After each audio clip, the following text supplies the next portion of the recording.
চোখের উপর রোদ পড়তেই মুগ্ধতার ঘুম ভাঙল। কালকে রাতে 3টে ঘুমের ওষুধ খেয়েছে, ঘুমের রেশ এখনো আছে।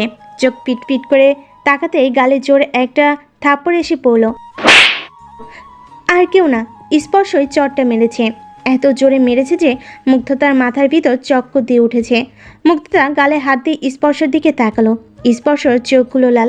একটা মানুষ সারা রাত না ঘুমালে আর কোনো কিছু নিয়ে গভীর ভাবনা ভাবলে যেমন তার চোখে মুখের হাল হয়, স্পর্শের অবস্থাও ঠিক তেমনই।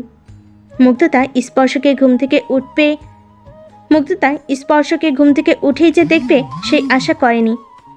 তার উপর চোখ খুলতে না খুলতেই স্পর্শ সাপটে একটা চড় মেরেছে। মুগ্ধতা কাঁপা কাঁপা গলায় বলে উঠল, আপনি এত সকালে? স্পর্শ এখন স্বাভাবিকভাবে থাকলে মুগ্ধতা হয়তো বলতো যে আপনার সাহস কি করে হয় আমাকে কিভাবে চড় মারার? কিন্তু স্পর্শের এই ভয়ঙ্কর রূপ দেখে মুগ্ধতার সাহস হচ্ছে না কিছু বলার। স্পর্শ দাঁতে দাঁত চেপে বলল, তুমি কি আমার থেকে দূরে থাকতে চাও? Do you need separation? কথাটা শুনে মুগ্ধতা শিউরে উঠল। এর আগেও ও অনেক পাগলামি করেছে, কিন্তু স্পর্শ কখনো এমন কিছু বলেনি। মুগ্ধতা মিনমিন করে বলল, আই এম সরি, আপনি ভুল বুঝছেন আমাকে। আমি এবার সুসাইড অ্যাটেম্প করিনি। আমার তো ঘুম আসছিল না, তাই রাগ করে 3টে ওষুধ খেয়ে ফেলেছি। কথাটা শুনতেই স্পর্শ মুগ্ধতার আর এক গালে চড় মারল। মুগ্ধতার সমস্ত শরীর কেঁপে উঠল। স্পর্শ আর নিজের মধ্যে নেই, ওর মাথা কাজ করে না। মুগ্ধতার চোখ থেকে টপ টপ করে জল গড়িয়ে পড়ছে, হাত দিয়ে মুছছেও না ও।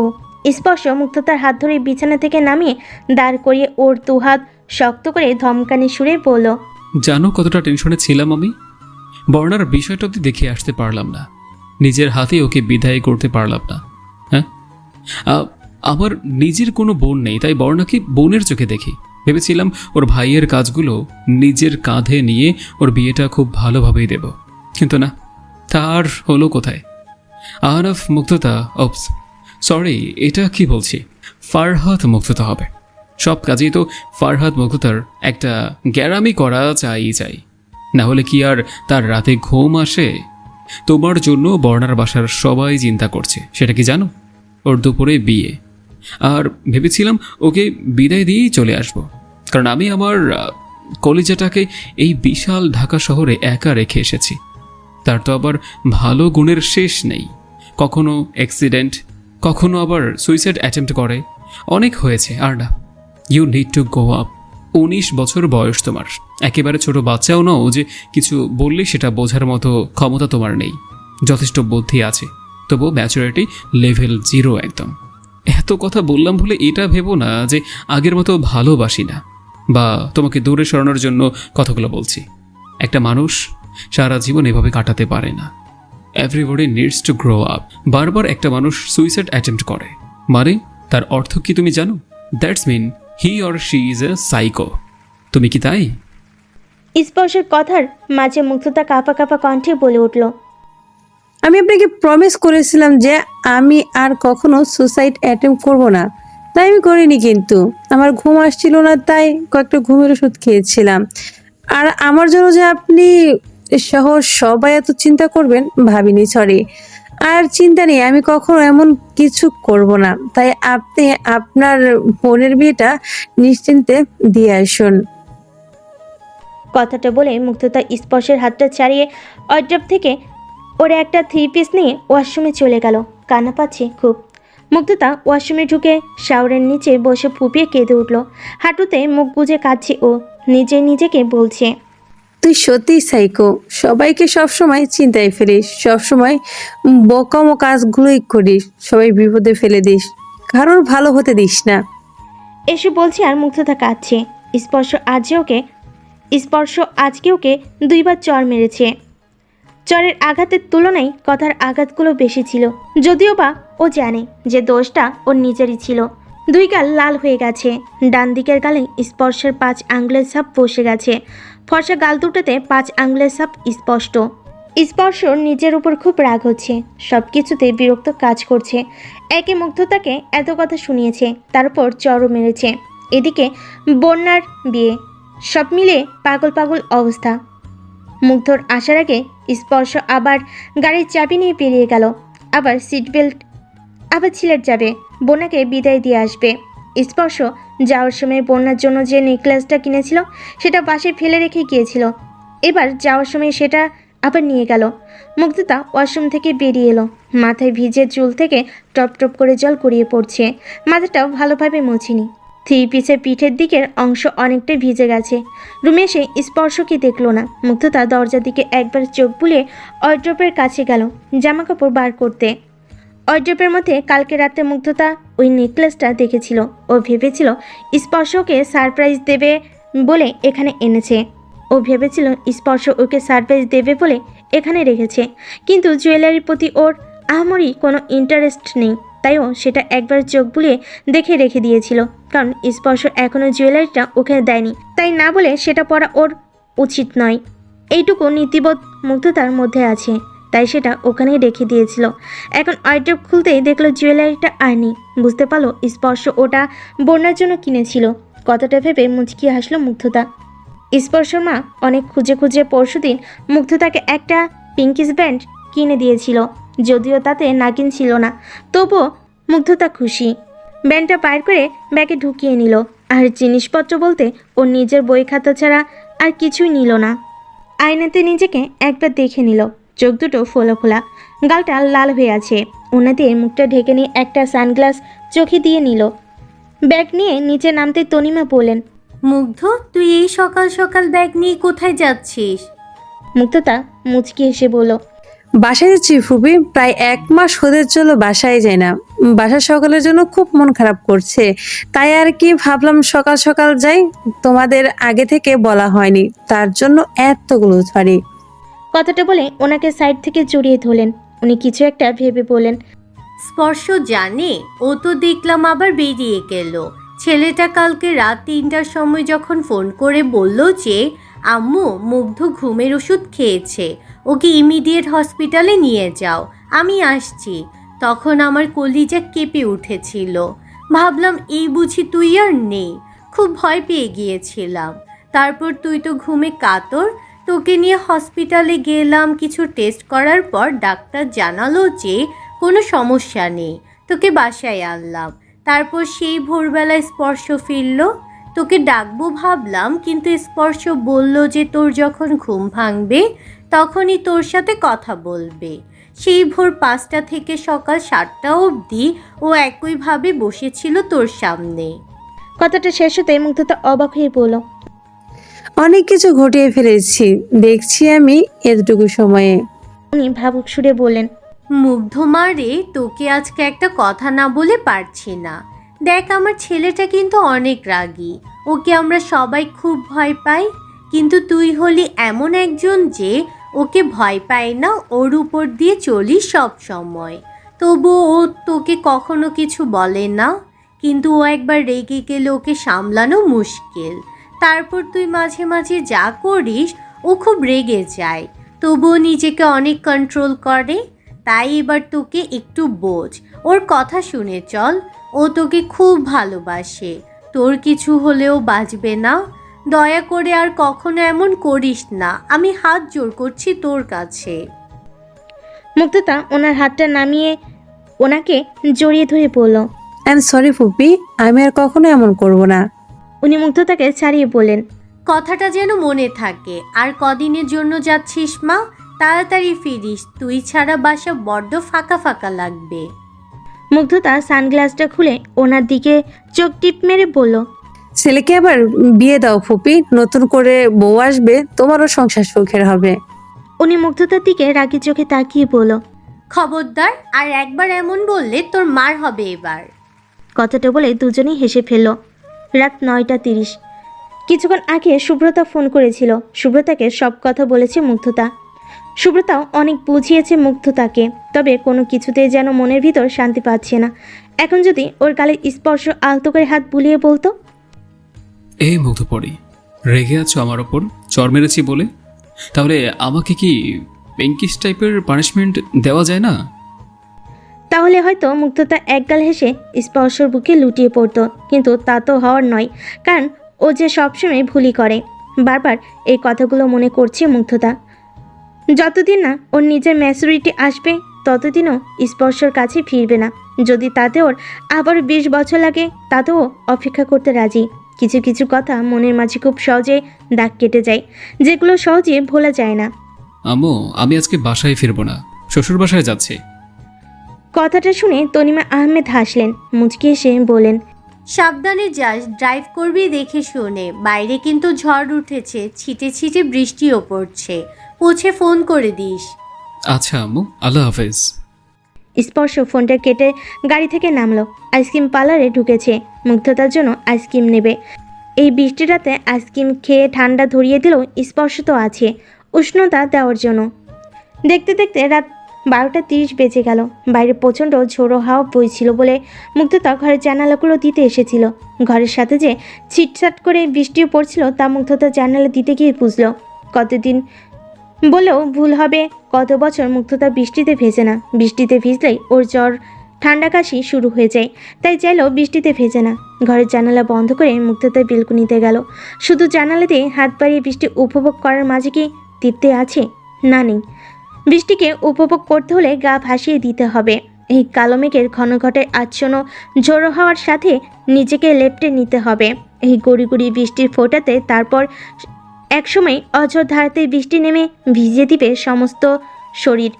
শিরা উপশিরা দিয়ে গরম রক্তের শিরণ বয়ে যাবে। সব মন খারাপের কথনগুলি ধুয়ে মুছে একাকার হয়ে যাবে। প্রশান্তি বিরাজ করবে সমগ্র শরীর জুড়ে। এতকাল স্পর্শের ভয়ে বৃষ্টিতে ভিজত না, কিন্তু আজকে তো আর স্পর্শ নেই, তাই চাইলে ওকে আটকানোর মতো কেউ নেই ভেবে একটু তার ছেলের সাথে হাসলো মুগ্ধতা। বৃষ্টির দিনে শাড়ি না পরলে কি বড্ড বেমানান লাগে? হাতে কাছের চুড়ি ঝনঝন করে না বাজলে বুঝি মেঘের গুড়গুড় আওয়াজের সাথে তাল মেলানো যায় না? পায়ের লাল আলতা বৃষ্টিতে ধুয়ে না গেলে বুঝি প্রকৃতির একজন হওয়া যায় না? নুপুরের আওয়াজে ঝুমঝুম শব্দ না হলে বৃষ্টি বুঝি দুঃখ পাই? কথাগুলো এক মনে ভাবছি মুগ্ধতা, আর মুচকি মুচকি হাসছে। কই, আগে তো কখনো এমন ভাবনা চিন্তা ওর মাঝে কাজ করতো না। আগে তো এত আবেগী হয়ে কথা বলতো না। আগে বৃষ্টি মানে কেবল বুঝতো ছাদিকে লাফালাফি করা আর স্লিপকে ধরম ধরম করে পড়া। কই, এখন সেই ভাবনাগুলো তো আর আসছে না। তাহলে ও কি বুঝতে শিখেছে সব? স্পর্শের ভাষায় যাকে বলে ম্যাচুরিটি। কথাটা ভেবে মুগ্ধতা ওর হাতের কাছের চুড়িগুলো বাজালো ঝনঝন আওয়াজ করে। সত্যি তো, মেঘের গুড়গুড় আওয়াজের সাথে ওর চুড়ির আওয়াজ খুব ভালোভাবেই সঙ্গ দিচ্ছে। ওর কল্পনার সাথে বাকি ভাবনাগুলো মেলানোর জন্য পায়ের দিকে তাকালো। পায়ের আলতা বৃষ্টিতে ধুয়ে ধুয়ে যাচ্ছে। মুখে একরোখা হাসি নিয়ে এবার দুপায়ের আন্দোলনে নুপুরগুলো বাজিয়ে তুল। সত্যি এক অদ্ভুত প্রশান্তি ছেয়ে যাচ্ছে শরীর জুড়ে। কখনো বৃষ্টির দিনে শাড়ি, রেশমি চুড়ি, নুপুর আর আলতা পরার মতো উদ্ভট চিন্তাভাবনা মুগ্ধতার কখনোই আসেনি। আজ হলো এমন। মুগ্ধতার বেলকুনির রেলিং ধরে বাড়ির দিকে তাকালো। সনসন আওয়াজ হচ্ছে। বেলকুনির পাশের কৃষ্ণচূড়া গাছটা তার মাথাটা হেরে দুলে দোলাচ্ছে। এ সময় কৃষ্ণচূড়া গাছটা ফুলে ভরে যায়, তাই তার লাল টকটকে পাপড়িগুলো ঝরে ঝরে মাটিতে পড়ছে। আবার অনেকগুলো ওর বেলকুনির মেঝেতেও পড়ে আছে। ফুলের টবগুলোতে জল জমেছে। শুকনো গোলাপের পাপড়ি ঝরে টবের জলের মাঝে ভাসছে। এখন যদি একটা নৌকা ভাসানো যেত কতই না ভালো হতো। মুগ্ধতা রেলিং ঘেঁষে ডান দিকের রাস্তার দিকে তাকালো। শহরটাকে দেখা যাচ্ছে। বড্ড ব্যস্ত এই শহর। স্পর্শর অনুপস্থিতি আজ বড্ড আসর কাটছে মনে। গলা ঝেড়ে চেঁচিয়ে বড্ড বলতে ইচ্ছে করছে, আপনার মনের এই শহর আমার, শুধু আমার, যেখানে স্পর্শর ছোঁয়াতে একরাশ মুগ্ধতার বিরাজ করবে। ভালোবাসার রঙিন প্রজাপতি উড়বে। এই মেঘলা রাতেও যেন রংধনু দেখা দেবে। কানে আওয়াজ আসছে, গাড়ির পিপ পিপ শব্দের আওয়াজ, যা মূলত দারোয়ানকে বড় গেটটা খুলে দেওয়ার নির্দেশ জানাচ্ছে, কারণ সে আসতে চায়। মুগ্ধতা খানিকটা ঘাড় ঘুরিয়ে দেখল স্পর্শর গাড়ি। মুগ্ধতা চোখ ফিরিয়ে নিল। অশান্ত মনকে আরও অশান্ত করতে একরাশ অভিমান জমা হচ্ছে। স্পর্শর তুলনায় নিজের প্রতি অভিযোগ জানাচ্ছে বেশি, নিজেকে ম্যাচিউর করার অভিযোগ। অন্য সময় হলে মুগ্ধতা হয়তো এখন স্পর্শর ভয়ে রুমে পালিয়ে যেত, কিন্তু এখন যেন পাতুটা আর সরতে চাইছে না। মনের ভিতর বারবার বলছে যে, থাক না মুগ্ধ, সবসময় নিজেকে জোর করে চালানোর প্রয়োজন কি? কখনো প্রকৃতিও ওর দায়িত্বটা নিতে দে, মানুষকে তোর কাছে আসতে দে। অধিকারটা খাটা দিতে। যদি একটিবার হলেও সে ভালোবেসে জড়িয়ে ধরে তবে।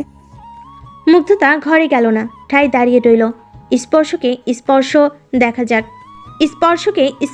দেখা যাচ্ছে। গাড়ি রেখে ভিজে ভিজে আসছে সে। সমগ্র শরীর যেন বড্ড বিচলিত। মুগ্ধতা ততক্ষণ স্পর্শের দিকে তাকিয়েছিল যতক্ষণ স্পর্শ চোখের সামনে ছিল।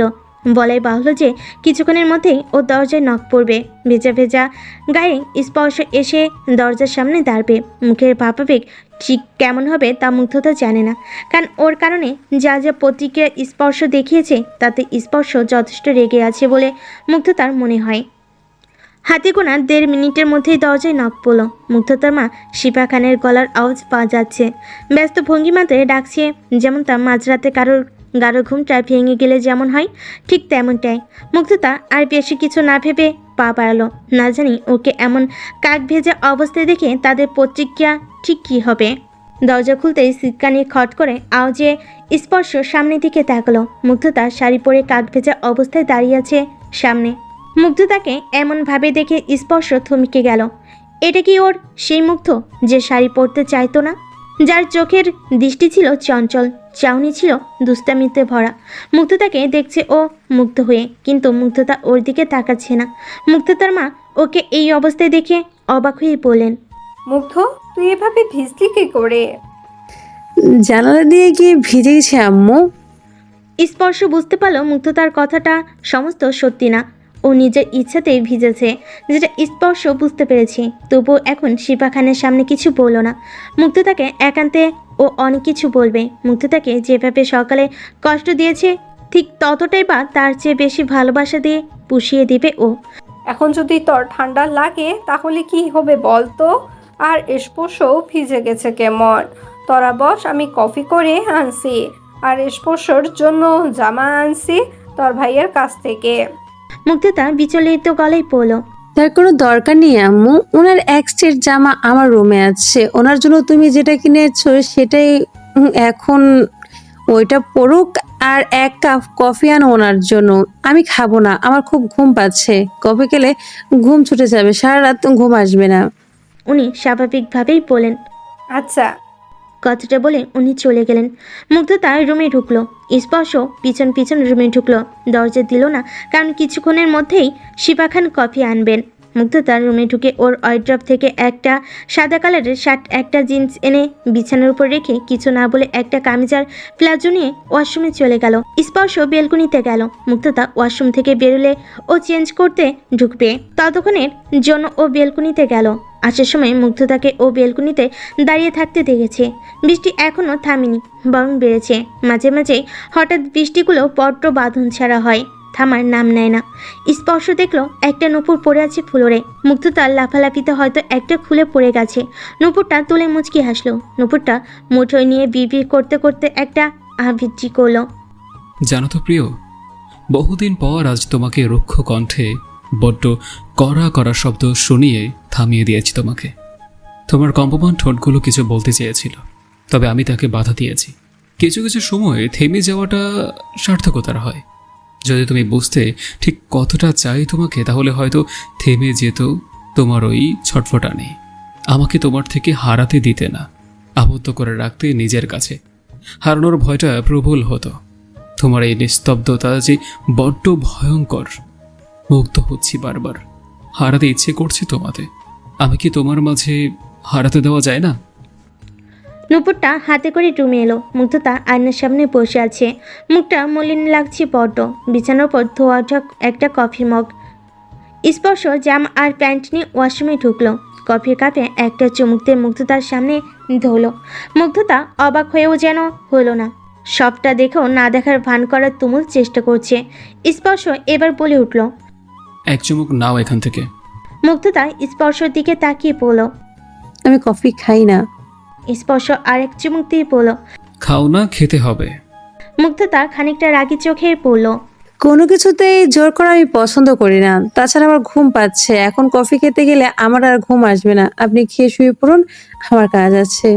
কথাটা বলে উঠে যেতে নিলেই স্পর্শ ওর হাতটা ধরে নিল। মুগ্ধতা ঘুরে তাকালো। কিছু বলবেন? স্পর্শ মুগ্ধতার হাত টেনে ওর কোলে বসালো।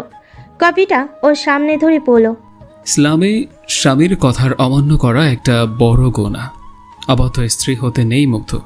তাছাড়া আমার মাঝে নেশা ধরিয়ে এই কফি খেয়ে আমি সারা রাত জেগে থাকবো আর তুমি ঘুমাবে, সেটা কি করে হতে দেই? হ্যাঁ বলো তো। যতই হোক, স্ত্রীকে ভালোবাসার মতো একটা বিরাট অধিকার একটা স্বামীর থাকে। মুগ্ধতা বলল, আমি সত্যিই অবাধ্য, আমি ইনম্যাচিউরড, আমি কখনো কারো ভালো ভাবতেই পারি না, তাই এগুলো আমাকে বলা বৃথা। কথাটা বলে কফিটাও খেয়ে নিল।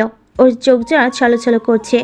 স্পর্শকে আবার ওর কাছে টেনে নিতে চাইছে, কিন্তু ও যাবে না, কারণ স্পর্শ ওকে আজ এমন অনেক কিছুই বলেছে যার জন্য ওর এই পরিবর্তন, আর তা হলো খুব বেশি করে দরকার ছিল। বাম চোখের জলটা গড়িয়ে পড়ার আগেই মুগ্ধতা মুছে নিল। স্পর্শ মুগ্ধতার দিকে নেশা ভরা চোখে তাকিয়ে বলল, I love you Mugdho, and I really love you, can't live without you. মুগ্ধতার শরীর জুড়ে শিহরণ বয়ে গেল স্পর্শর বলা ভালোবাসি কথাটাই।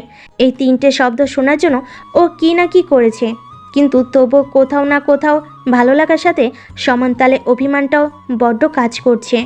স্পর্শ মুগ্ধতার গলায় ঠোঁট ছোঁয়াতেই মুগ্ধতা সরে এলো, একটু থেমে বলল। আমার ঘুম পাচ্ছে, আমি ঘুমাবো। স্পর্শ ওর কাছে গিয়ে কিছু না বলে কোলে তুলে নিল। এই বিরহ আর সহ্য হয় না। বাইরে প্রচণ্ড শব্দে বিদ্যুৎ চমকাচ্ছে, মাঝে মাঝে বিদ্যুতের ঝলকানিতে ঘর আলোকিত হচ্ছে, আর মুগ্ধতার চোখের কোণ বেয়ে জল গড়িয়ে পড়ছে। বড্ড বেশি কাছে চলে গেছে স্পর্শের। ভালোবাসাগুলো গভীর হচ্ছে। উষ্ণ ভালোবাসাগুলোকে থামানো অসম্ভব। অনুভূতিগুলো যেন আপাতত অভিমানগুলোকে সরিয়ে রেখে মনের মাঝে ড্রাম বাজাচ্ছে। বাইরে দমকা হওয়া জানালায় আশ্রে পড়ছে। মুষলধারে বৃষ্টিতে ভিজে যাচ্ছে এই শহর। অনেকক্ষণ ধরে শীত শীত অনুভব করছে স্পর্শ। ঠান্ডা হাওয়া বইছে বাতাসে। এখনও ঝিরঝির করে বৃষ্টি হচ্ছে বাইরে, তবে মুষলধারায় আর নেই। মুগ্ধতার দিকে ঘুরে তাকাতে দেখলো মুগ্ধতার চাদরটা নিয়ে গুটিসুটি হয়ে শুয়ে আছে। স্পর্শ চাদরটা মুগ্ধতার গা থেকে টেনে নিয়ে মুগ্ধতার গায়ে ভালো করে চাদরটা জড়িয়ে দেবে বলে চাদরটা সরাতে দেখলো মুগ্ধতার পেটে হাত দিয়ে চেপে শুয়ে আছে। স্পর্শ দেখলো মুগ্ধতার চোখ বন্ধ করে আছে। চোখের কোণে জমে থাকা জলগুলো শুকিয়ে গিয়েছে অনেক আগে, তবুও তার সাপ স্পষ্ট। স্পর্শ বুঝতে পারল মুগ্ধতার পেন হচ্ছে, তাই মুগ্ধতার গায়ে ভালো করে চাদরটা টেনে দিয়ে রুম থেকে বেরিয়ে গেল। গাড়িতে ওর একটা ওষুধের বক্স থাকে সবসময়, তাতে বিভিন্ন ধরনের ওষুধ স্পর্শ রেখে দেয়। ছিটে ছিটে বৃষ্টি পড়ছে, ছাতার খুব একটা দরকার হবে না বলেই মনে হচ্ছে, তাই অনেকটা দৌড়ে গিয়ে গাড়ি থেকে ওষুধের বক্সটা নিয়ে এলো। শিপা খান সকালে নাস্তা বানাচ্ছে, আর রোজা ভাবিও ওনার হাতে হাতে কাজ করে দিচ্ছে। স্পর্শকে তাড়াহুড়ো করে রুমে ঢুকতে দেখে রোজা বলল, আরে স্পর্শ ভাইয়া কোথায় গিয়েছিলেন? বাইরে তো বৃষ্টি হচ্ছে, ছাতা নিয়ে যাননি?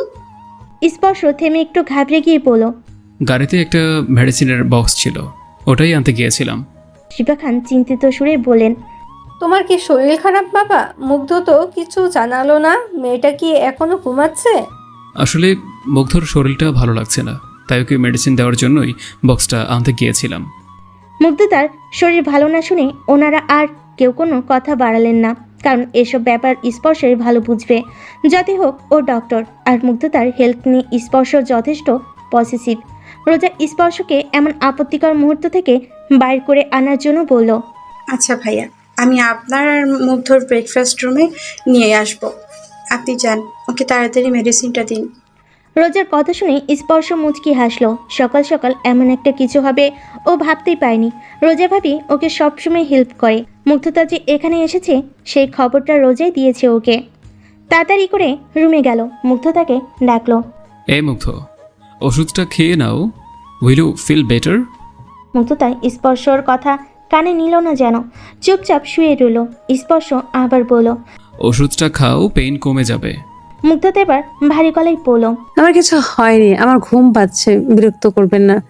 স্পর্শ বক্সের ঢাকনাটা দিতে দিতে বলল, ভালো কথায় কি কাজ হবে, নাকি আমাকে আবার অন্য কোনো পন্থা অবলম্বন করতে হবে? মুগ্ধতা রেগে গিয়ে বলল। বিরক্ত করছেন কেন? বললাম না আমার কিছু হয়নি। স্পর্শ বুঝলেও ভালো কথায় কাজ হাসিল হবে না, তো এবার মুগ্ধতাকে টেনে বিছানা থেকে তুলে দিল। মুগ্ধতার সামনে ওষুধটা ধরল। তাড়াতাড়ি খাও, না হলে পেইন কিন্তু বেড়ে যাবে। মুগ্ধতার রাগি চোখে তাকিয়ে ওষুধটা খেয়ে নিল। ওষুধটা খেয়ে আবার শুতে গেলে স্পর্শ বাধা দিল। মুগ্ধতার দুটো হাত নিজের হাতের মাঝে মুষ্টিবদ্ধ করে নিয়ে মুগ্ধতার চোখের পাতায় চুমু দিল। মুগ্ধতার চোখ খুলতে স্পর্শে ওর বুকে জড়িয়ে নিল। মুগ্ধতাকে আষ্টে পৃষ্ঠে জড়িয়ে পড়ল। তোমার ওই চোখে এই রাগ মানায় না মুগ্ধ। তোমার চোখে আগের সেই দুষ্টুমি ভরা চাহনি আর দেখি না। ম্যাচিওর হওয়া ভালো, কিন্তু এতটা ম্যাচিওর হয়েও না যাতে তোমার নিজের স্বাভাবিক বৈশিষ্ট্যগুলো হারিয়ে যায়। তুমি যেমন, তোমাকে ঠিক সেভাবেই মানায়। লাইক পিঙ্কিশ নাগিন টাইপ তোমার কথায়। কথাটা বলে মুগ্ধতাকে বিছানায় শুয়ে দিল। ওয়াশরুমে ঢুকে গেল স্পর্শ। মুগ্ধতার বিছানার চাদরটা আঁকড়ে শক্ত করে ধরে আছে, কান্না পাচ্ছে ভীষণ। স্পর্শ সবসময় এমন পাশের মতো ব্যবহার কেন করে? ফুপি বলো, কেমন আছো? তনিমা আহমেদ ভারী সুরে বললেন। এভাবে পরপর হয়ে কথা বলছিস কেন মা? মুগ্ধতা মিথ্যা হাসার চেষ্টা করে বলল। কি যে বলো তুমি, কোথায় পর করে কথা বললাম? আমি তো তোমার মেয়ে, তা পর হলাম কি করে? নাকি তোমার ছেলের জন্য নতুন বউ পেয়েছো তাই আমাকে পর মনে হচ্ছে? কোনটা? উনি মৃদু ধমকে সুরে বলল। থাপ্পড় দেব মুগ্ধ, আর একবারও এমন কথা বললে। তোর কথা বলার ধরনটা শুনে আমার মনটা কেমন করে উঠলো, তাই জন্যই তো এমন বললাম। আর তুইও না। মুগ্ধতা এবার সত্যি হেসে ফেল। হেসে বলল। তা আমার মাজনিনটার কি মন খারাপ? তা নয় তো কি, তোকে বললাম না তাড়াতাড়ি ফিরবি। আমার একা মন টিকছে না। তাছাড়া স্পর্শ তো হসপিটালে আছে এখন।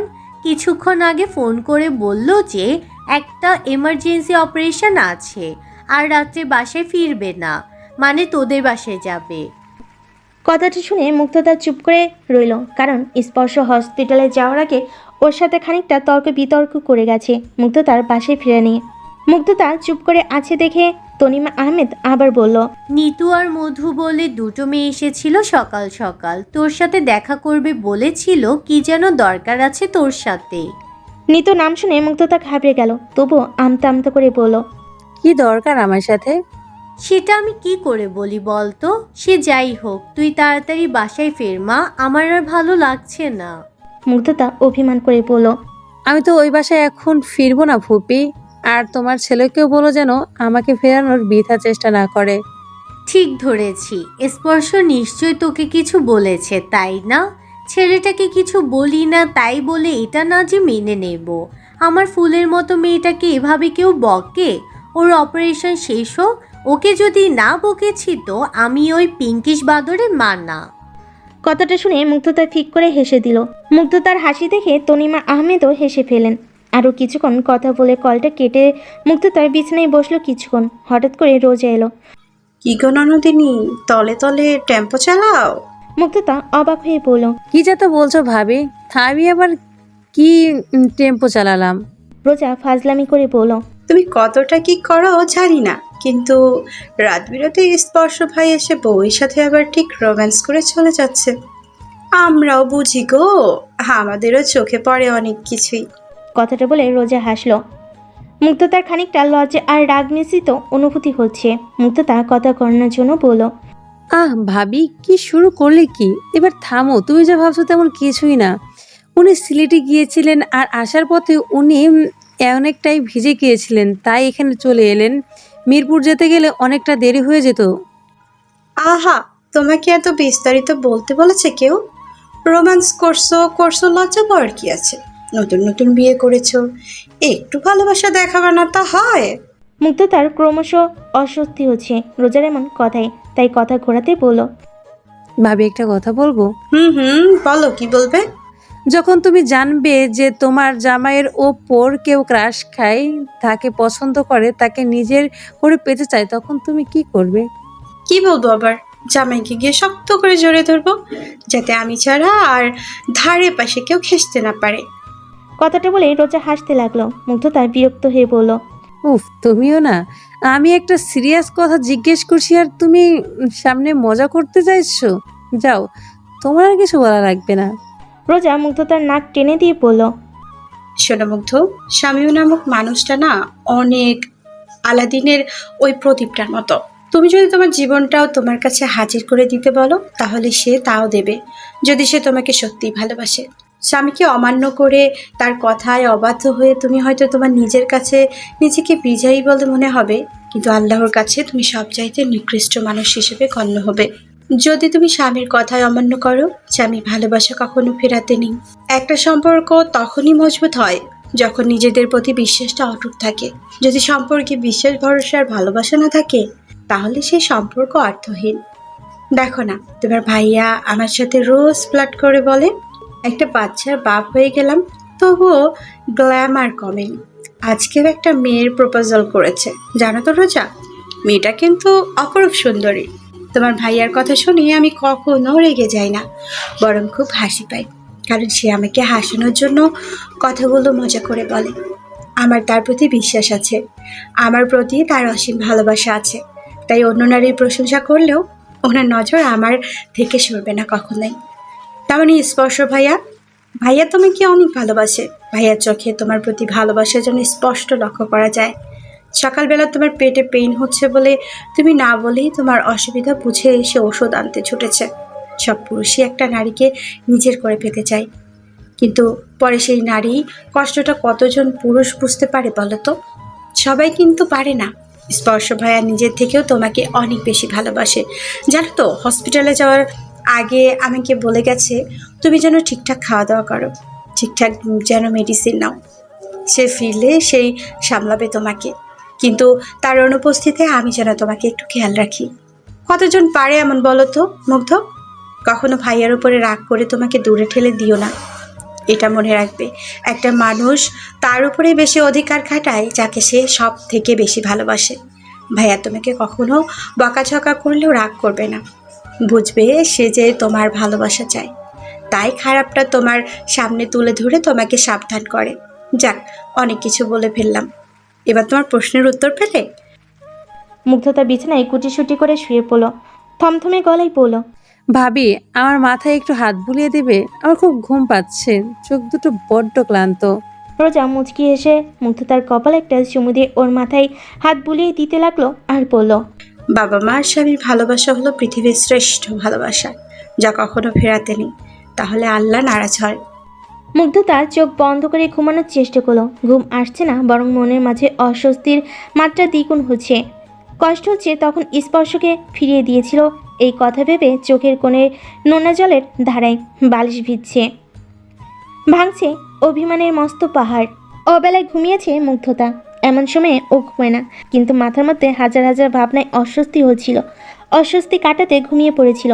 যখন ঘুম ভাঙল তখন দেখলো রাত 4টা বাজে। ভাবতে অবাক লাগলো যে এতটা সময় ওকে একবারও কেউ ঘুম থেকে ডাকলো না। হয়তো ওর শরীর ভালো নেই বলে রোজা বলেছে যেন কেউ ওর ঘুম না ভাঙায়, তাই হয়তো আর কেউ ডাকেনি। সুব্রতাকে ফোন করতে গেলেই মনে পড়লো যে স্পর্শ একবারও কল করেনি, হয়তো মুগ্ধতার উপর রাগ করেছে সেই কারণে। বেশি কিছু না ভেবে সুব্রতাকে ফোন করলো। ওর এই অস্বস্তি কাটানোর এই মুহূর্তে একমাত্র উপায় সুব্রতা, ওকে বলে মনটা হালকা করবে। সুব্রতা কল ধরতে সুব্রতাকে সবটা বলল মুগ্ধতা। দুপুরবেলার ঘটনা। মুগ্ধতা দুপুরে খাওয়া দাওয়া করে সবে বইটা নিয়ে একটু বসেছে। শরীরটা এতক্ষণে তাও ঠিক হয়েছে। ওর সবচেয়ে অপ্রিয় ফিজিওলজির বইটা হাতে নিয়ে বসেছে। প্রথমে মুখটা একটু কাচুমুচু করলো, পরে নিজেকে সামলে নিল। এমনটা নয় যে এই সাবজেক্টটাই পরীক্ষা হবে না। অপ্রিয় জিনিসটাকে সবচেয়ে প্রিয় জিনিস বানানোর মধ্যে এক অদ্ভুত খুশি লুকিয়ে থাকে, যা উপভোগ করার চেষ্টায় আছে মুগ্ধতা। হঠাৎ খেয়াল করলো স্পর্শ চটপট শার্ট গায়ে দিচ্ছে। মুগ্ধতা চোখ ঘুরিয়ে আবার পরে মনোযোগ দিল। স্পর্শ বলে উঠল, মুগ্ধ, তাড়াতাড়ি রেডি হয়ে নাও, আমরা বাসায় ফিরবো। মুগ্ধতা ওর কথা কানে নিল না, জোরে জোরে পড়তে লাগলো আরও। স্পর্শ শার্টের বোতাম লাগাতে লাগাতে বলল, মুগ্ধ, তোমাকে বাসায় দিয়ে আমি হসপিটালে যাব, আর্জেন্ট একটা অপারেশন আছে। We are getting late, do fast. মুগ্ধতা স্বাভাবিকভাবেই বলল। আমি যাব না, আপনি একা যান। স্পর্শ একটু রেগে বলল, আমার উপর রাগটা পরে দেখাবে, বাসায় গেলে আমাকে শাস্তি দিও, মাথা পেতে নেব। এখন আপাতত কোনো আর্গিও চাইছি না আমি। তাড়াতাড়ি রেডি হও, আর তুমি যদি বাসায় না যেতে চাও তবে ফাইন, আমি হসপিটাল থেকে এখানে আসবো, রাতে এখানেই থাকবো, চিন্তা নেই। মুগ্ধতা বিরক্ত হয়ে বইটা শব্দ করে বন্ধ করে দিয়ে বলল, কেন এখানে আসবেন কেন? ইনম্যাচিউর একটা মেয়েকে ম্যাচিউরিটি দেবেন বলে? আমি তো অবুঝ, কিছুই বুঝি না। তাছাড়া আমার মনে হয় না আপনি আমার সাথে ভালো আছেন। আমি অনেকটাই অবুঝ আপনার সাথে। আপনারা মতোই কাউকে মানায়। তাছাড়া যতদিন না আমার মনে হয় যে আমি আপনার কাছে থাকার জন্য উপযুক্ত, ততদিন আমি ফিরবো না। I am clear to you?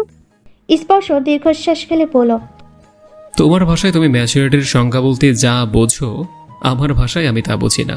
আমার ভাষায় ম্যাচুরিটি বলতে সিরিয়াসনেস বা মুখ ভার করে রেগে রেগে কথা বলা নয়, বা দূরে দূরে থাকাও নয়। ম্যাচুরিটি হয় মনের দিক থেকে। মনের দিক থেকে নিজেকে বড় করতে হবে, মনের দিক থেকে স্বাবলম্বী হতে হবে, সবটা বুঝতে শিখতে হবে। নিজের মনের ভাষার সাথে অন্যের চোখের ভাষা বুঝতে শিখতে হবে। সেই দিন তুমি হবে প্রকৃত ম্যাচিওর। আই হোপ আমি তোমাকে বোঝানোর চেষ্টাতে ব্যর্থ হয়েছি। যাই হোক, আমার কাছে সত্যি এনাফ টাইম নেই। যদি থাকতো তোমাকে বোঝানোর জন্য তাহলে অবশ্যই বোঝাতাম, কিন্তু আপাতত একদমই নেই। আই নিড টু গো। যেদিন ফিরতে ইচ্ছে হয় ফিরো। কথাটা বলে স্পর্শ চলে গেল। কথাগুলো শুভ্রতাকে বলে থেমে গেল মুগ্ধতা, যতক্ষণ না নিজে থেকে স্পর্শের বুকে মাথা রেখে বলবে যে সকলের কাছে ম্যাচিউর হলেও আপনার এই মনের শহরে ম্যাচিউর হয়েই আজীবন থাকতে চাই। এভাবেই আপনাকে দুষ্টুমি করে বিরক্ত করতে চাই। যতক্ষণ না এগুলো স্পর্শকে বলবে ততক্ষণ ওর মনের এই অশান্তি দূর হবে না।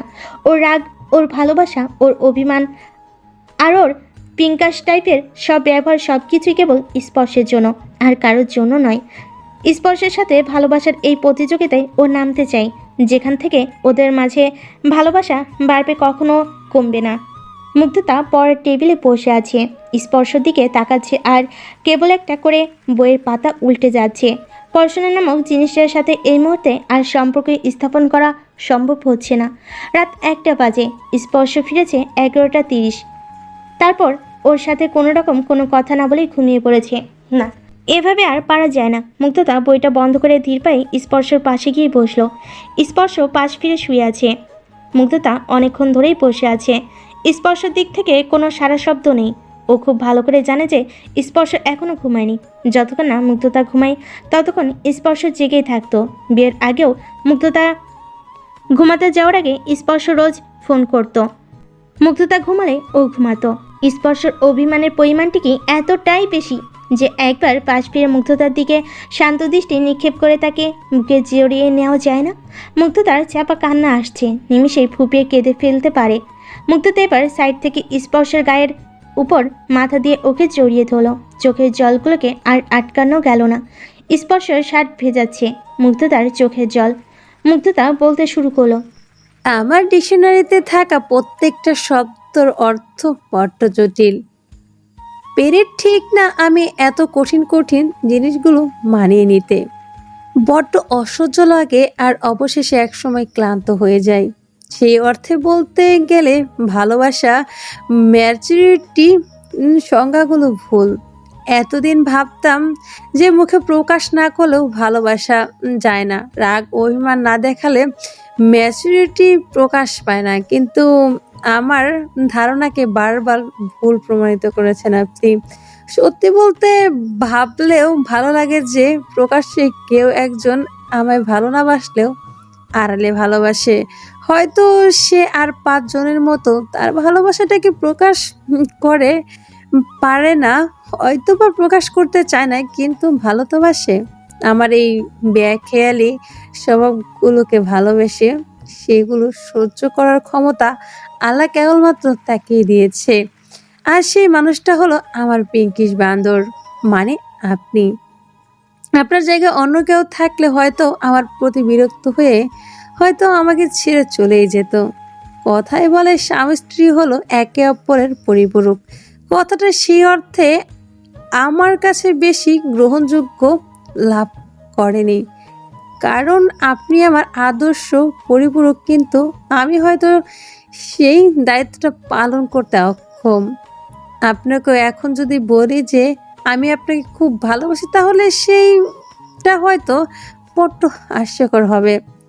ভালোবাসি শব্দটা শুনতে ছোট হলেও অর্থ বৃহৎ। কেউ বা নিমিষেই বলে দেয়, আমরা কেউ আবার সারা জীবন তা বলতে পারে না।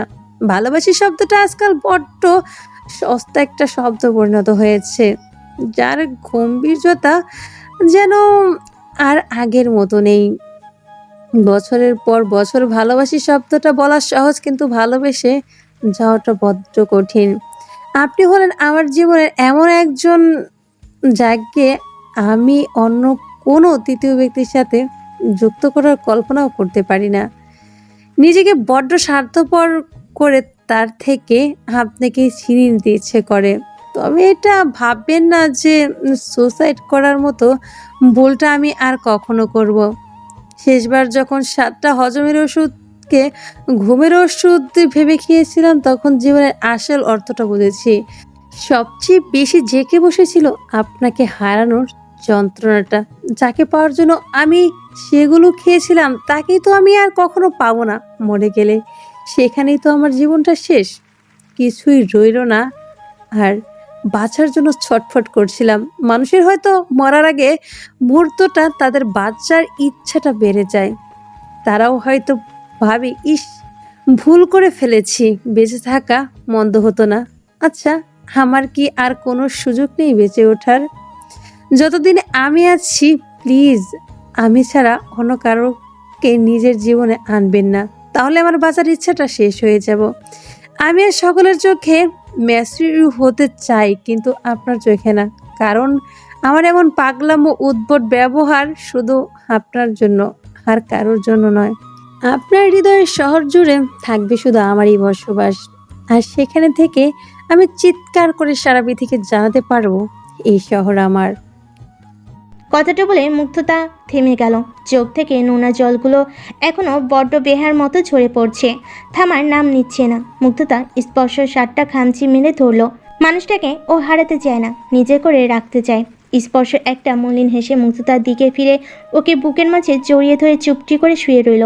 আবেগে মুগ্ধতার কান্নার বেগ বেড়ে গেল। স্পর্শ মুগ্ধতাকে জড়িয়ে ধরে মুগ্ধতার কপালে একটা ভালোবাসার স্পর্শ এঁকে ওর মাথায় হাত বুলিয়ে দিতে দিতে বলল, ভালোবাসা জিনিসটা বলে বলে 1020 জনকে জানানোর মতো এটা সাধারণ শব্দ নয়। আমি নিস্তব্ধে ভালোবাসি।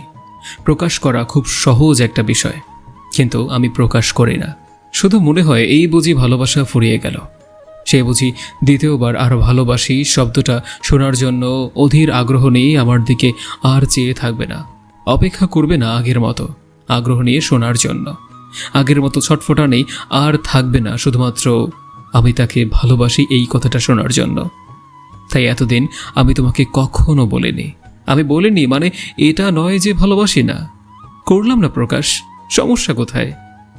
মুগ্ধতা কিছু বলতে যাবে তখনই স্পর্শ হালকা কণ্ঠে বলল, নো মোর ওয়ার্ডস, ঘুমাও, আমি ভীষণ টায়ার্ড।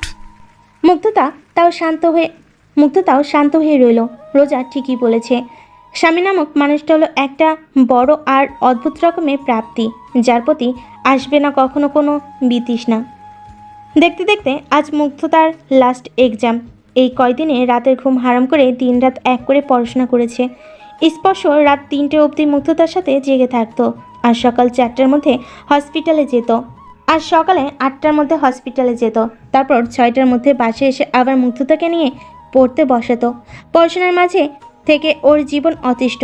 আজকে হসপিটাল থেকে স্পর্শ তাড়াতাড়ি ছুটি নিয়েছে। মুগ্ধতার এক্সাম শেষ হলে আজকে ও মুগ্ধতাকে নিয়ে ঘুরতে যাবে।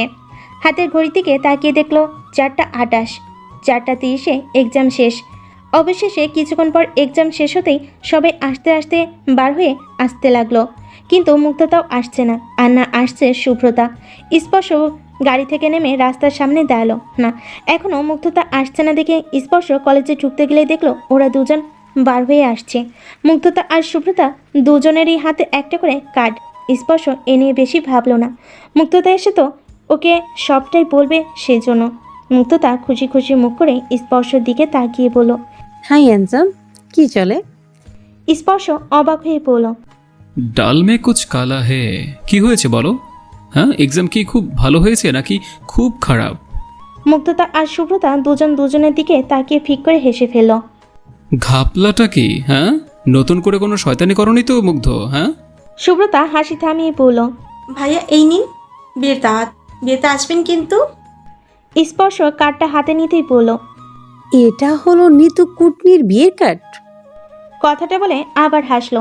স্পর্শ রাগের চোখে তাকিয়ে বলল, মুগ্ধ, এভাবে কেউ বলে? মুগ্ধতা আরও হেসে বলল, ও ও নিতু কুটনির ম্যাক্স প্রো, এবার শান্তি। স্পর্শ কার্ডে লেখা পড়ে বলল। বাহ, এটা তো গুড নিউজ, কংগ্রেট স্যার। মুগ্ধতা মুখ ভেঙচি দিয়ে বলল। ফাইনালি আপদ বিদায় হচ্ছে, এই তো খুশি। শুভ্রতা আর মুগ্ধতা হাসতে লাগলো। স্পর্শ গাড়ি স্টার্ট দিল। স্পর্শ ল্যাপটপের দিকে এক মনে তাকিয়ে কাজ করছে আর মুগ্ধতা স্পর্শের দিকে তাকিয়ে আছে। স্পর্শ কাজ করতে করতে বলল। এভাবে তাকিয়ে নজর দিচ্ছ, তাও আবার নিজের জামাইয়ের উপর? মুগ্ধতা হো হো করে হেসে স্পর্শকে বলল। চলো না আমরা ওর বিয়ে করি, নিতু কুটনির বিয়ে হচ্ছে, শুধু আমারটাই হলো না, আমি তো আনলাকি। স্পর্শ ল্যাপটপ থেকে চোখ সরিয়ে মুগ্ধতার দিকে তাকিয়ে বলল। তো মিস ফারহাত মুগ্ধতা, আপনি আবার বিয়ে করতে চান? কিন্তু কাকে? কে সেই ভাগ্যবান? ধরো, কে সেই হতবাগা, তার নামটা একটু জানতে পারি আর শুনতে চাই প্লিজ। মুগ্ধতা রেগে ওর হাতের কাছে থাকা বালিশটা এবার ছুঁড়ে ফেললো, বিছানা থেকে নেমে পড়ল। করতে হবে না আমাকে বিয়ে, আমি একাই বিয়ে করবো। স্পর্শ বাঁকা চোখে তাকিয়ে পড়ল। একা বিয়ে করবে? কিভাবে? আমাকেও বলো, তাইলে আমিও একটু ট্রাই করব। মুগ্ধতা রুম থেকে বেরিয়ে যেতে যেতে বলল। আপনাকে বলবো না, এই না বললেন বিয়ে করবে না, আপনাকে এসব বলাই বেকার। মুগ্ধতা রুম থেকে বেরিয়ে গেল। স্পর্শ হাসতে হাসতে বলল। নতুন করে আবার বিয়ে করাই যায়, পিঙ্কিশ নাগিন ভুল কিছু বলেনি। স্পর্শ মুচকি হেসে ওর কাজে মন দিল। মুগ্ধতা সিঁড়ি দিয়ে নামছে আর রাগে গজগজ করছে। হুটহাট করে নামছে, হঠাৎই সামনের দিকে তাকালেই দেখতে পেল একটা ছেলে দাঁড়িয়ে আছে আর এদিক ওদিক পায়চারি করছে। হুটহাট করে নামছে, হঠাৎই সামনের দিকে তাকাতে দেখলো একটা ছেলে দাঁড়িয়ে আছে আর এদিক ওদিক চাওয়াচাই করছে, হয়তো কাউকে খুঁজছে। মুগ্ধতা ছেলেটাকে দেখে পা পিছলে পড়ে গেল। হঠাৎ হুড়মুড় করে নামার কারণে মেঝেতে ধপ করে পড়ার বেশ আওয়াজ হলো। ছেলেটা মুগ্ধতার দিকে তাকালো। মুগ্ধতার বেশি লাগেনি, শুধু কোনোইতে একটু ছিলে গেছে। আর স্পর্শ একবার তা দেখতে পেলে ওর গোষ্ঠী উদ্ধার করে দেবে কথা শোনাতে শোনাতে। মুগ্ধতাও হঠাৎ পড়ে গিয়ে ছেলেটার দিকে বেকুব দৃষ্টিতে তাকালো। ছেলেটা মুগ্ধতাকে ধরতে আসলেই মুগ্ধতা বলল। ইটস ওকে, আমি ঠিক আছি। মুগ্ধতা থতমত খেয়ে বলে উঠল। আরে না, লাগবে না, আমি তো এভাবে সিঁড়ি দিয়ে নামি, তাই আমার লাগেনি। ছেলেটা অবাক হয়ে তাকিয়ে বলল। মানে আপনি এভাবে নামেন? হুম। এভাবে সিঁড়ি দিয়ে গড়িয়ে পড়তে পড়তে? মুগ্ধতা এবার লজ্জা বোধ করছে, কিন্তু ছেলেটার সামনে আর বোকামো করা চলবে না, তাই একটু ঝাঁঝালো কণ্ঠে বলল। কেন নামতে পারি না বুঝি? আমি এভাবেই নামি, আপনার কোনো সমস্যা? ছেলেটা আবুলের মতো হয়ে বলল। না না, আমার কোনো সমস্যা হতে যাবে কেন? না, আমি তো জাস্ট এমনি বললাম। বাই দ্য ওয়ে, স্যার কিন্তু বাসাতে আসছে। আছে, তবে আপনি কি? ঠিক চিনলাম না তো, ওনার ফ্রেন্ড? ছেলেটা কিছু বলতে যাবে তার আগেই মুগ্ধতা বলল। ও না না না, আপনি ফ্রেন্ড হবেন কেন? ফ্রেন্ডে কি স্যার বলে নাকি? উনি একটু হেসে বললেন। স্পর্শ স্যারের সাথে একটু দরকার ছিল, ওনাকে হসপিটালে পেলাম না, তাই বাসায় চলে এলাম। আচ্ছা আপনি বসুন, আমি ওনাকে ডেকে দিচ্ছি। মুগ্ধতা উপরে গেল, গিয়ে জোরে ডাকতে লাগলো। স্পর্শ মুগ্ধতার দিকে রাগি চোখে তাকিয়ে বলল। হোয়াট রাবিশ, কি বলছো এগুলো? নাম ধরে ডাকছো কেন তুমি? মুগ্ধতা মুখ বাঁকিয়ে বলল। আপনি আমার কাজিন, শুধু বিয়ে করতাম বললাম, করেননি। বিয়ে করলে না হয় স্বামী স্বামী বলে আপনার কান ঝালাফালা করে দিতাম, কিন্তু তা তো হবে না, তাই স্পর্শই ডেকেছি। Any problem? স্পর্শ বুঝতে পারলো মুগ্ধতা এখন ঝগড়া করার মুডে আছে, তাই মুগ্ধতাকে আর বেশি কিছু না বলে বলল। চেলা না কি বলেছিলে যেন? হোয়াট এভার, তা কেন এসেছে শুনি? আমি কি করে জানবো? দেখলাম একটা ছেলে এসেছে, আপনি কি স্যার বলে ডাকছেন, যেমন আপনি তেমন আপনার চামচা। স্পর্শ কিছু একটা ভেবে বলল। হাইট ভালোই, চুলগুলো কোকড়ানো, চোখের মনি ঘন বাদামি, চেহারা সাদা ফর্সা, আর ডান কাঁধে একটা ব্যাগ ঝোলানো, রাইট? মুগ্ধতা অবাক হয়ে বলল। বাট আপনি এত কিছু জানেন কি করে? স্পর্শ একটা চোখ মেরে নিচের দিকে ছুটল। মুগ্ধতা তো অবাক। মুগ্ধতাও স্পর্শের পিছন পিছন গেল কি হচ্ছে তা বোঝার জন্য। উপর থেকে তাকিয়ে দেখে ছেলেটাকে জড়িয়ে ধরেছে, রীতিমতো কোলাকুলি করছে স্পর্শ, যেন অনেক বছর দেখা হলো। মুগ্ধতা উপর থেকে অবাক হয়ে দেখছে ওদের কাণ্ড কারখানা। তাহলে কি এটা স্পর্শের কোনো ফ্রেন্ড? যদি তাই হয় তাহলে মুগ্ধতা তো কখনো দেখেনি ছেলেটাকে, আর স্পর্শকেই বা স্যার বলার মানে কি? স্পর্শ ছেলেটাকে ছেড়ে উপরে মুগ্ধতার দিকে তাকিয়ে ইশারা করে বলল। মুগ্ধ কাম। মুগ্ধতা অবাক হয়ে সিঁড়িতে নামতে গেলে ছেলেটা বলে উঠল, এই ম্যাডাম, আর যেন আপনার সিঁড়ি দিয়ে নামার সেই ইউনিক স্টাইলটা আমাকে আর দেখাবেন না প্লিজ। আমি রীতিমতো শকড। স্পর্শ ছেলেটার দিকে তাকিয়ে পড়ল। কেন, কি হয়েছে? আরে দোস্ত আর বলিস না, আমি বাসায় ঢুকে এদিক ওইদিক তাকাতেই তোকেই খুঁজছিলাম, কিন্তু তোকে কেন কোথাও দেখলাম না। তারপরে এই পিচ্ছে মেয়েটা সিঁড়ি দিয়ে নামছিল, আর হঠাৎ আমাকে দেখে লাস্ট 3টা সিঁড়ি থেকে হুমড়ি খেয়ে গড়িয়ে পড়লো ফ্লোরে। আমি যখনই জিজ্ঞাসা করলাম সে ওনার লাগেনি, তো উনি তখন বললেন যে উনি নাকি এভাবে সিঁড়ি থেকে নামেন সবসময়, মানে হুমড়ি খেয়ে পড়ে। স্ট্রেঞ্জ না? স্পর্শের কাছে সবকিছু যেন দুধ কা দুধ আর পানি কা পানি হয়ে গেল। মুগ্ধতার দিকে রাগি চোখে তাকিয়ে তারপর ওকে বলল, হাতটা দেখাও, কোথায় কেটেছে আমিও দেখি। মুগ্ধতা হাতটা পিছনে লুকিয়ে বলল, না, কোথাও কাটেনি। আর এই ছেলেটা 1 নম্বরের বেয়াদব। ওনার দিকে তাকাতে গিয়ে তো আমি এভাবে সিঁড়িতে পড়ে গেলাম। আর আমাকে সিঁড়ি থেকে আপনি কি কখনো আমাকে পড়ে যেতে দেখেছেন? ছেলেটা মুগ্ধতার দিকে তাকিয়ে চোখ টিপ মেরে বলল, প্রেমে পড়ে গেলেন নাকি বিচ্ছে? পিচ্ছি কাকে বলছেন? হ্যাঁ, আমি যথেষ্ট বড়। স্পর্শ ছেলেটার দিকে তাকিয়ে বলল। ও তোর ভাবি হয়, কলহার ভাবি। ছেলেটা সেই মুহূর্তে কানে হাত দিয়ে মুগ্ধতার দিকে তাকালো, যেন এই মুহূর্তে মুগ্ধতার সাথে ফ্ল্যাট করে পৃথিবীর সবচেয়ে বড় ভুলটা সে করে ফেলেছে। তারপর কান ধরে বলল, সরি ভাবে মজা করছিলাম। আর আপনি সে যার জন্য আমাদের স্পর্শর প্রেমে পাগল, আবার মজনু। মুগ্ধতা অবাক হয়ে বলল, মুখ ফুটে বলেই ফেল। কি? স্পর্শ মুগ্ধতার দিকে তাকিয়ে বলল, তুমি রহিমা খালাকে বলো আমাদের জন্য 2 কাপ কফি করে দিতে, আর তোমাকে তো আমি রাতে দেখে নেব। মুগ্ধতা এই মুহূর্তে স্পর্শের চোখ রাঙ্গানি থেকে বাঁচার জন্য বলে উঠল, আমি বানাই কফিটা?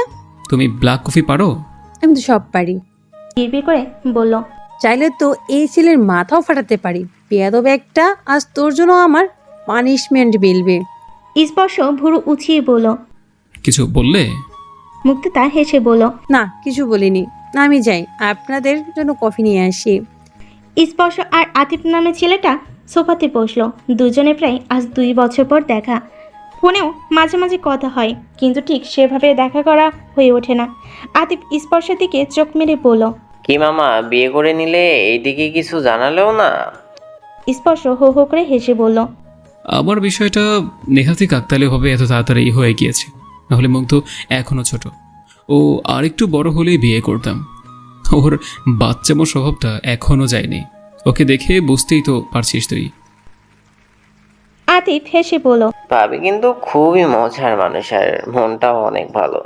স্পর্শ মুচকি হাসলো। আতিফ ওর ব্যাগ থেকে একটা কার্ড বের করে স্পর্শের হাতে দিয়ে বলল, মামা বিয়ে করছি, তোর ভাবি, আঙ্কেল আর আন্টির দাওয়াত রইল। বিয়ের প্রথম থেকেই তোকে চাই, কোনো কথাই শুনছি না। স্পর্শ হাসলো। কার্ড খুলে নাম পড়তে অবাক হলো। এখানে যে পাত্রীর নামের জায়গায় নিতুর নাম। ওই কার্ড এখন যদি মুগ্ধতাকে দেখানো হয়, তাহলে মুগ্ধতা রিফাত আর নিতুর দুজনের পিণ্ডি চটকাবে।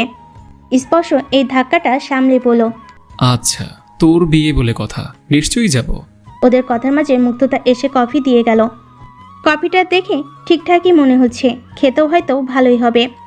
স্পর্শ মুগ্ধতার থাকাকালীন কিছু বলল না। মুগ্ধতা ওখান থেকে চলে যাওয়ার আগে দেখলো স্পর্শর হাতে একটা কার্ড।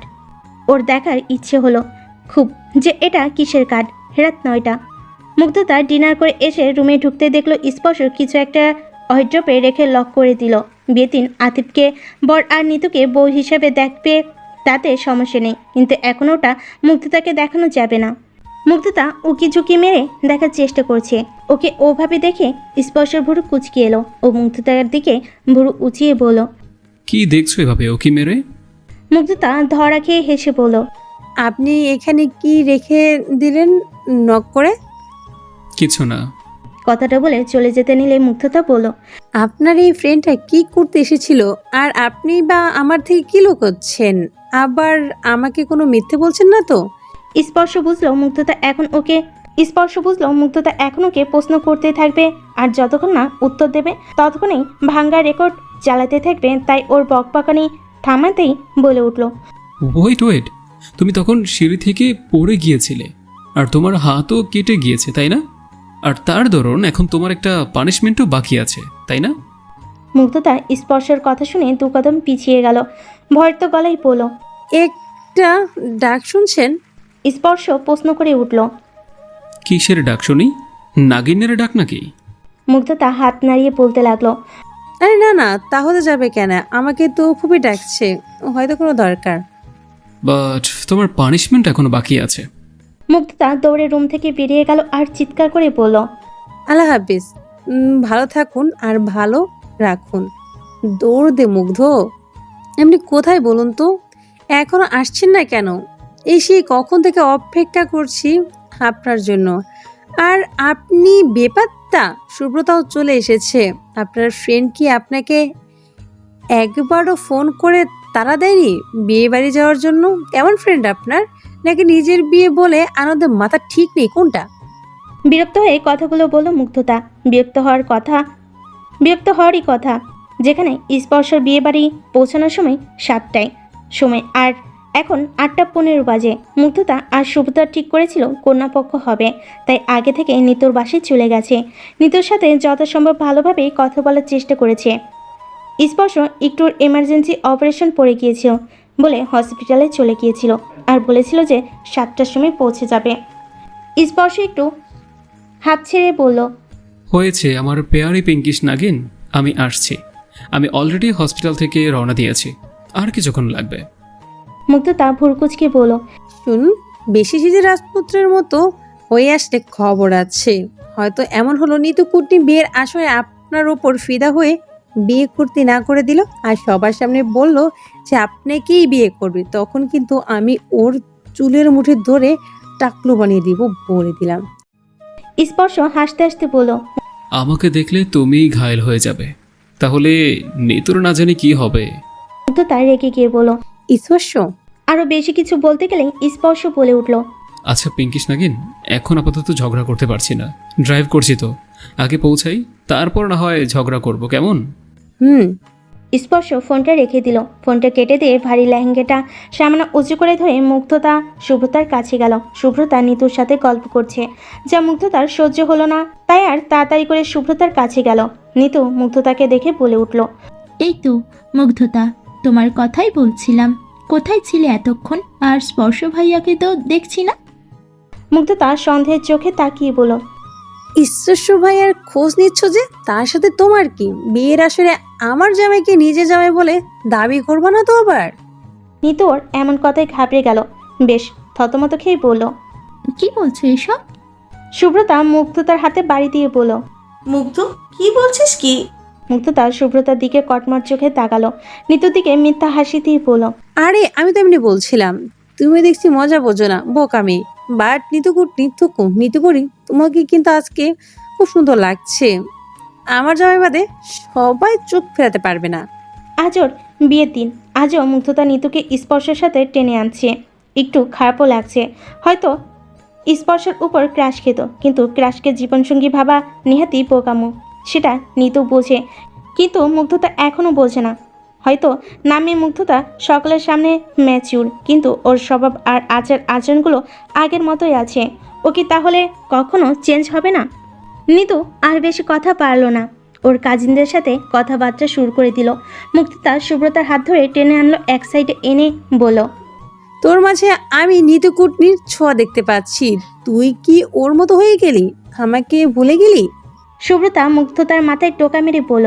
আতিফের নাম শুনে মুগ্ধতা মুখ বাঁকিয়ে বলল, পাগল হলি তুই? আর কি সব চাতা বলছিস?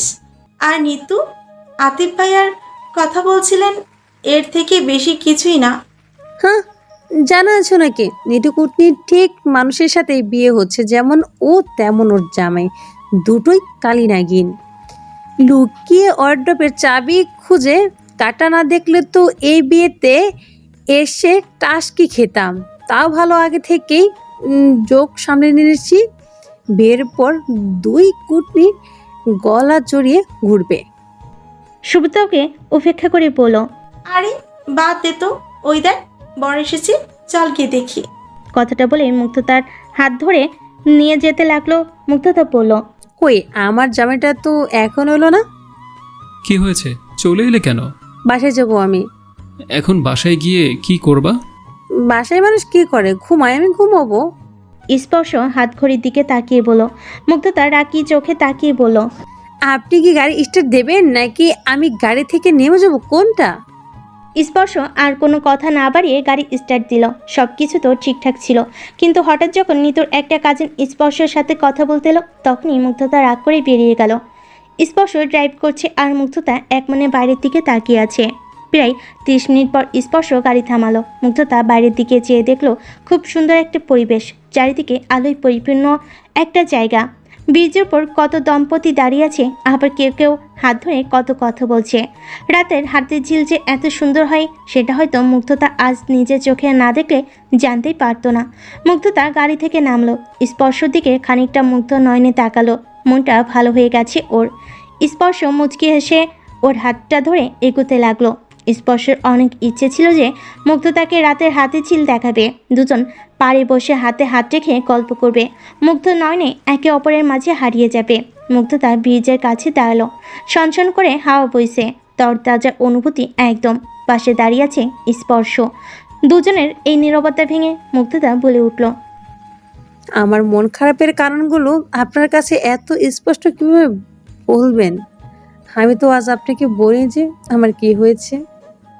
স্পর্শ মুচকি হেসে বলল, আমি মনে করি মন খারাপ হতে কোনো কারণ লাগে না। মন খারাপটা সাময়িক, কারণ ছাড়াও হয়। যদিও বা তোমার মন খারাপের কারণ আছে, আমাকে অন্য কারোর সাথে দেখলে তুমি একদম সহ্য করতে পারো না, যেটা তোমার আমার প্রতি ভালোবাসাটাকেই ব্যক্ত করে।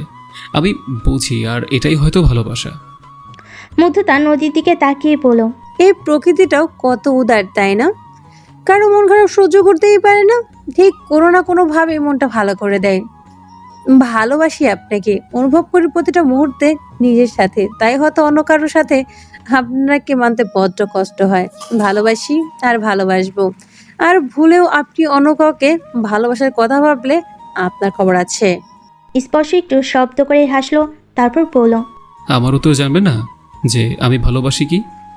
না, জানতে চায় না, কারণ ভালোবাসি শব্দটা মুখে উচ্চারণ করে বলেই যদি ভালোবাসা যেত, তাহলে আজ পূর্ণতা পেত হাজারো হাজারো ভালোবাসা, কিন্তু তারা তো পায়নি। আর তাছাড়া আপনি না বললেন যে ভালোবাসি শব্দটা বারবার বললে দ্বিতীয়বার তা শোনার জন্য আগের মতো অত আগ্রহ কাজ করে না, তাই আমার যেদিন ইচ্ছে হবে সেদিন শুনবো, তার আগে নয়। স্পর্শ মুগ্ধতার নাকটা টেনে দিয়ে বলল, পিঙ্কিশ নাগেনও দেখি অনেক কিছুই বুঝতে শিখেছে। মুগ্ধ, তুমি কি বড় হয়ে যাচ্ছ? ম্যাচুরিটি। মুগ্ধতা স্পর্শর দিকে তাকিয়ে চোখ মালো। বাসায় চলুন। বাসায় ঢুকতেই মুগ্ধতা দেখলো চারিদিকে অন্ধকার।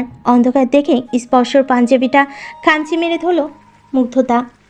অন্ধকারে ও খুব ভয় পায়। স্পর্শ মুগ্ধতার হাতটা ধরলো। হঠাৎ করে আলো জ্বলে উঠতে মুগ্ধতা চোখ বন্ধ করে নিল। তাকিয়ে দেখলো বাসার সবাই উপস্থিত সেখানে, এমনকি ওর বাবা মা সহ সবাই। মুগ্ধতা বুঝতে পারল না হঠাৎ সকলে একত্রিত হওয়ার কারণ। মুগ্ধতা চারিপাশে তাকিয়ে দেখলো যে বেলুন আর ফুল দিয়ে ভালোই ডেকোরেট করা।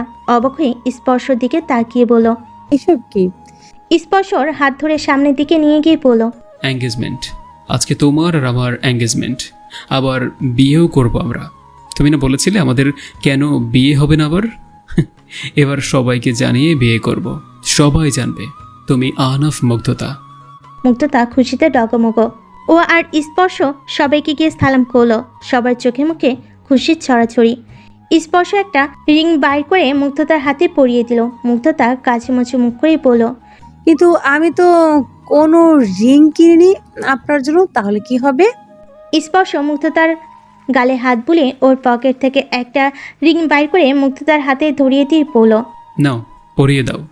মুগ্ধতা খুশি হলো, খুব খুশি হয়ে স্পর্শকে রিংটা পরালো। আবার ও আর স্পর্শ এক হবে, সবাই জানবে ওরা স্বামী স্ত্রী। মুগ্ধতার চোখটা একটা কাপড় দিয়ে বেঁধে স্পর্শ ওর রুমে ঢুকলো। মুগ্ধতা তো ছটফট করছে যে রুমে কি এমন সারপ্রাইজ আছে যার জন্য ওকে এভাবে চোখ বেঁধে এনেছে।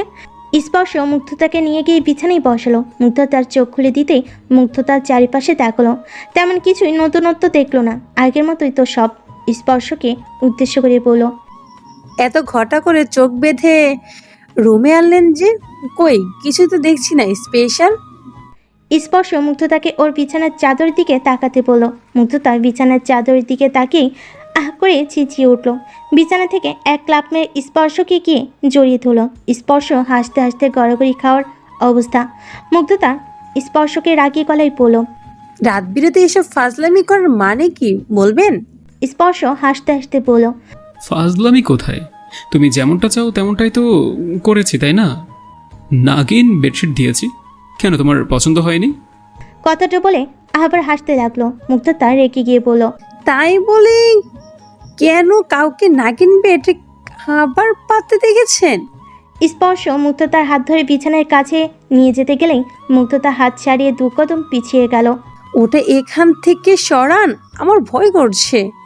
নাগিনও নাগিনকে ভয় পায়? বাহ, শুনে ভালো লাগলো।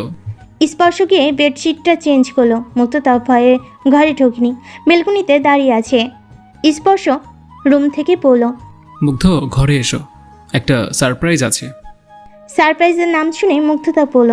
লাগবে না আমার সারপ্রাইজ। আপনার এমন সারপ্রাইজ দেখে আমার কলিজা কেঁপে গেছে। এমন সারপ্রাইজ আমার কখনোই চাই না। তাড়াতাড়ি আসো, না হলে পানিশমেন্ট পাবে বলে দিলাম। মুগ্ধতা ভয়ে ভয়ে রুমে ঢুকলো। স্পর্শ ওকে ওর পাশে বসতে ইশারা করলো। মুগ্ধতা অনেক ভয়ে ভয়ে ওর পাশে বসলো। Close your eyes. না, আমি আমার চোখ বন্ধ করছি না। ওকে, তাহলে চোখটা খোলাই রাখো আর সারপ্রাইজটা কেমন হয়েছে বলবে। তারিফ না করলে আমি কিন্তু গিফট ফেরত নিয়ে নেব, বলে দিলাম আগে থেকেই। এখনো গিফটটা দেখলাম না, তার আগেই ফেরত নেওয়ার ধান্দা। স্পর্শ একটা ব্যান্ড এনে মুগ্ধতার মাথায় পরিয়ে দিল। এখন মিররে দেখো কেমন লাগছে। মুগ্ধতা তাড়াতাড়ি করে ছুটে গিয়ে আয়নাতে দেখলো একটা পিঙ্কিশ নাগিন ব্যান্ড, যেটা ও এতদিন ধরে খুঁজেছে কিন্তু কোথাও পায়নি। ব্যান্ড পেয়ে মুগ্ধতা এক প্রকার নাচানাচি শুরু করে দিয়েছে। স্পর্শ বলল। পছন্দ হয়েছে? হুম, খুব, পুরো পিঙ্কিশ। তবে আপনি এটা কোথায় পেলেন? তোমার জন্য আলাদা করে অর্ডার করে বানাতে হয়েছে। না জানি তারা আমাকে কি পাগলটাই না ভেবেছিল। সে যাই হোক, আমি ইমপ্রেস। সেই খুশিতে একটা কবিতা শোনাই প্লিজ প্লিজ প্লিজ প্লিজ, না করবেন না? স্পর্শ একটা দীর্ঘশ্বাস ফেলে বলল। শোনাও। হয়েছি পিঙ্কিশ নাগিন, আপনি পিঙ্কিশ বাঁদর, কতই না সুন্দর আমাদের প্রেম বন্ধন। পেয়েছি পিঙ্কিশ নাগিন ব্যান্ড, নাচবো আমি ড্যাটাং ড্যাটাং, করবো নিত্য বাঁশির তালে, আর ঢাকঢোল পিটিয়ে জানাবো সবাই রে, আমার ঘরে আমি নাগিন কেউ হবে না আমার সতীন, আমার ঘরে আমি নাগিন কেউ হবে না আমার সতীন, জামাটা শুধু তার, তাই কেউ হুদায় নজর দেবেন না আর। কি ভালো না? এই প্রথম কত সুন্দর ছন্দ হয়েছে, কি যে খুশি লাগছে না? অনেক সুন্দর হয়েছে। এবার আপাতত ভালোবাসি। না, আমাদের তো আজ সবে এঙ্গেজমেন্ট হলো, এখনো তো বিয়ে হয়নি। তাই হু আর ইউ ভাইয়া? মুগ্ধ।